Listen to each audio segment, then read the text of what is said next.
La vie de Mbeng, la vraie vie de Mbeng, c'est ça. Vous qui êtes en Afrique et que vous appelez les gens ici, tu accouches le deuxième enfant quand?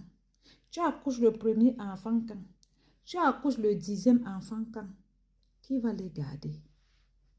Voilà une jeune dame qui est coincée dans sa propre vie. Et oui, elle a un enfant. Elle veut faire aide-soignante.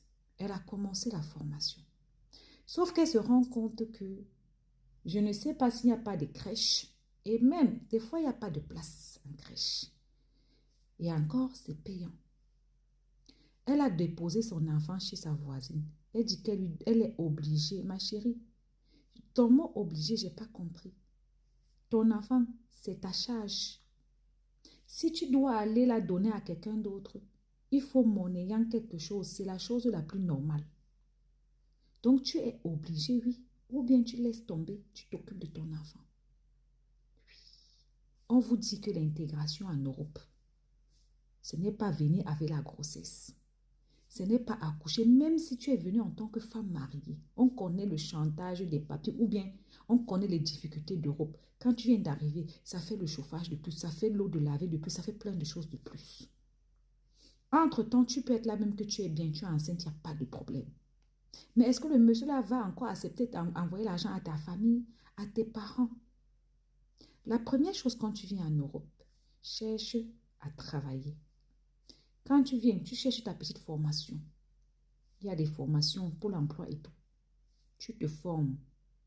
Tu peux faire auxiliaire de vie, c'est 6 mois. Ou bien, c'est toi qui vois aide-soignant, c'est 1 an. Tu peux faire d'autres formations, tout dépend de toi. Une fois que tu as ton diplôme, tu rentres dans le monde de l'emploi. Tu travailles 1 an, CDI signé. Maintenant, tu vas, tu conçois. Tu sais que pendant que tu es à la maison, tu es enceinte, tu accouches là. Tu regardes ton enfant pendant 3 ans. Tu es encore employé dans ta boîte. Ta boîte ne peut pas employer quelqu'un d'autre de façon définitive à ton poste, c'est-à-dire CDI. On peut employer seulement CDD. D'accord? On appelle ça congé maternité. Congé maternel. Oui, il y a pour 3 ans. Bien sûr, tu ne touches pas grand-chose, mais au final, tu as quand même ton travail qui t'attend. C'est beaucoup plus facile d'étudier avec, comment dire ça, 100 enfants dans les pattes que de faire une formation, une reconversion professionnelle avec enfants. Toutes celles qui ont fait des reconversions professionnelles avec enfants là peuvent vous dire comment c'est dur. Il y a une qui a commencé à la déposer. Que oh, l'enfant pleure, elle ne peut pas faire les deux au même moment. Pourtant, c'est possible.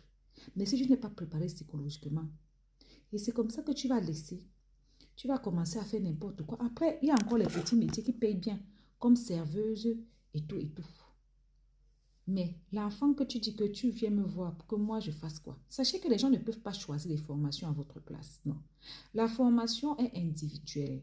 La formation, c'est comme si quelqu'un devait choisir un mari. Tu partais, tu dis que reine de Saba, trouve-moi un mari.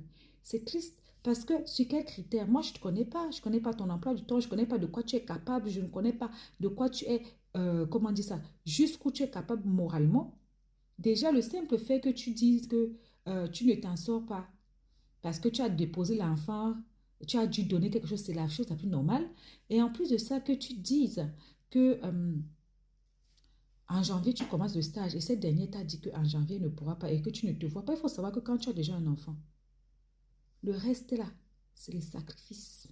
Ça sera comme ça toute ta vie, au moins pendant 3 ans. C'est-à-dire que jusqu'à ce que l'enfant là trouve que tu peux déjà l'envoyer à l'école, s'il y a la crèche, et il faut aller récupérer l'enfant, et il faut ci, et il faut ça. Et en même temps, c'est pas méchant. Mais si tu es toute seule, le travail d'aide-soignant, toute seule là, ça ne va pas être facile.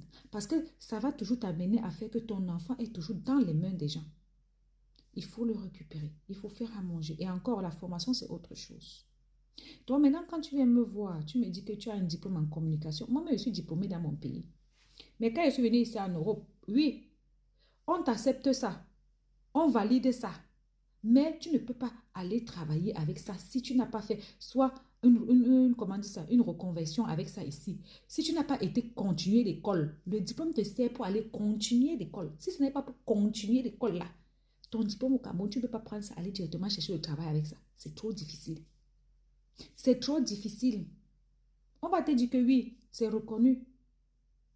Mais, prends-le alors, va chercher le travail. Celui qui est formé sur place, qui a le diplôme sur place, sera toujours avantageux par rapport à toi. Parce que tu n'as pas. Il faut au moins un petit recyclage, ma chérie. Donc maintenant, je fais cette vidéo pour vous dire, vous qui venez d'arriver là, qui courez prendre les grossesses, ou bien qui êtes en Afrique, qui voulez venir, et que tout pour vous, premier tour, c'est prendre d'abord la grossesse, que ce n'est pas un bon plan. Ce n'est pas un bon plan du tout. Le bon plan, tu viens, tu fais ta formation, tu travailles 1 an, tu conçois. Après 3 ans ou bien même 6 mois, après, tu reprends ton travail. Et en plus, actuellement, on est dans un monde où les sociétés ont même tendance plutôt à réduire le personnel. C'est-à-dire que diminuer ceux qui sont déjà dans les boîtes. Il n'y a que le métier d'aide-soignant qui recrute vachement. Donc, quand tu viens dire que tu veux faire quoi, tu vas faire quoi, tu vas manger le caillou. La vie, c'est le sacrifice. Bon, il y a une cliente, une abonnée qui m'avait dit un jour qu'elle va prendre son enfant. Je crois l'enfant avait 2 mois ou 3 mois. De ramener l'enfant en Afrique, déposer dans la main de sa maman, venir le temps de se former, le temps d'avoir son diplôme, le temps de travailler et tout et tout. Après, quand elle sera bien, elle part récupérer l'enfant dans la main de sa maman au pays. Donc, si tu vois que tu regardes à gauche, tu regardes à droite, de toute façon, l'enfant là, il va falloir que tu travailles. Parce qu'un enfant, on ne donne plus les aides pour un enfant en bain. J'ai même appris que même la prime d'accouchement, il faut que tu montres d'abord que les 2 dernières fiches de paie des dernières années là, sinon on ne te donne plus la prime d'accouchement. Les choses sont en train de devenir du tanga. Tu comprends, non, maman? Donc, là où tu es là, il va falloir que tu travailles pour nourrir ton enfant, pour t'en sortir. Les hommes même en bain, ils n'aiment plus les filles qui ne foutent rien. Prends ton enfant, soit tu fais auxiliaire de vie, c'est 6 mois, soit tu prends l'enfant, tu pars déposer à la maman. Parce qu'ici en Europe là, ou bien à ta soeur au pays, parce qu'ici en Europe là, il n'y a aucune personne qui va te prendre l'enfant là gratis. Aucune. On est d'accord? Voilà. Vous, les jeunes, quand on vous sensibilise, vous êtes exactement comme celles qui partent comment on appelle ça, au Liban. Chaque jour, on vous dit que le Liban, là, attention. Vous partez là-bas, vous venez me dire maintenant que rien de sabbat est coincé ici. Et c'est quand je vous dis que tu partais faire quoi là-bas, tu me dis que je partais faire quoi là-bas, comment? Ben, quand tu pars, malgré les sensibilisations, il faut assumer. Vous venez ici tous les jours, on vous dit que la première des choses à faire en Europe, que tu aies des papiers ou pas, que tu sois marié ou pas, ce n'est pas l'accouchement. Il y a beaucoup de femmes, une fois qu'elle a commencé le premier, elle se retrouve sur le deuxième, elle se retrouve sur le troisième. Elle se retrouve femme au foyer. Voilà comment même le monsieur là a même dans la paresse de venir à la maison. Parce que pour lui, quand il rentre, il n'y a que des pleurs. Les enfants passent par là, il n'est plus à l'aise chez lui. Voilà comment même ton propre foyer, même, ça devient un jardin dans ta main. Toi-même, tu deviens mendiant dans ta propre maison. Oh, s'il te plaît, chérie, ma mère est malade au pays. Si tu peux me donner 200 €, je vais lui envoyer là. S'il te plaît, mon cousin a mal à la tête. S'il te plaît, mon frère au pays là-bas, il a fait un accident. Il va te dire que, mais attends. Je m'occupe de toi, je m'occupe de tes enfants. Comment ça, je t'ai épousé, toi, pas ta famille. C'est pas ça. Arrêtez de venir voir les gens et leur demander qu'ils doivent vous trouver des formations. Non. Chacun connaît ses réalités. Chacun sait de quoi il est capable. Chacun connaît le sacrifice qu'il est capable. Parce que de toute façon, la vie, c'est une succession de sacrifices. Porte le bébé là.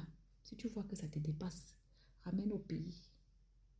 Dépose. Si tu n'as pas la mère, tu as la cousine. Si tu n'as pas la cousine, tu as la soeur. Si tu n'as rien, prends ton enfant, tu t'assois avec. Tu commences à chercher les formations à distance.